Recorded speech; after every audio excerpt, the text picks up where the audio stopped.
right a wu ri ni vulavula na Matsonga katsongo Matsonga ya no ni lava mi twisisa leswi mataku why ni nga swi rhandzi ku attenda timhamba loko kaya ku na mintirho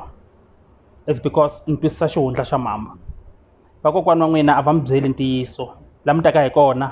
magandzelo lama va nga ma endla n'wina a va mi byeli fambeni ka malembe va fa magandzelo lama ma yimini tsundzuka leswi loko xiharhi xi dlayiwa ku nga va mbuti kumbe ku nga va homu hambi huku yinene loko ngati yi ze yi khumba misava ku vulavuliwa rito ehenhle ka ngati yoleyo gandzelo ri va se ri yimile finish and clear it's an altar leswi nga ta va swi vulavuriwini kwala ka ngati yoleyo swi nga tshama malembe 150 malembe 200 swi mi boha mi nga yi ndhawu because ngati i xipfumelelwano it's a covenant ku na mimoya leyi vitaniwaka ku yi ta endla leswi va ka swi vulavuriwini hi siku leri ku nga hala ka ngati so mimoya leyi manipuletiwa hi rito leri nga vulavuliwa ehenhle ka ngati that is why va ku ngati ya Yesu Kreste hi yona ntsena yi hlulaka tingati hinkwato so xihundla xa mhamba hi lexi loko ku endliwa mhamba xiharhi lexi fanelaka xi dlayiwa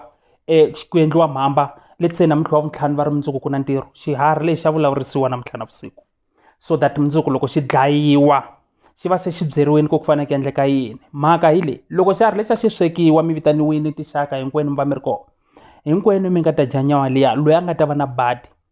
hi yena swipoko leswiya swi nga ta swi ya tshama ka yena u hlamala u suke Joni u ku ya attenda ntirho kaya loko u vuya ntirho wu herini vanhu loko va sungula ku bedela swa wena swi sungula ku va swi nga fambi kahle why i ku loyi a nga rhangela mhamba n'wini wa mhamba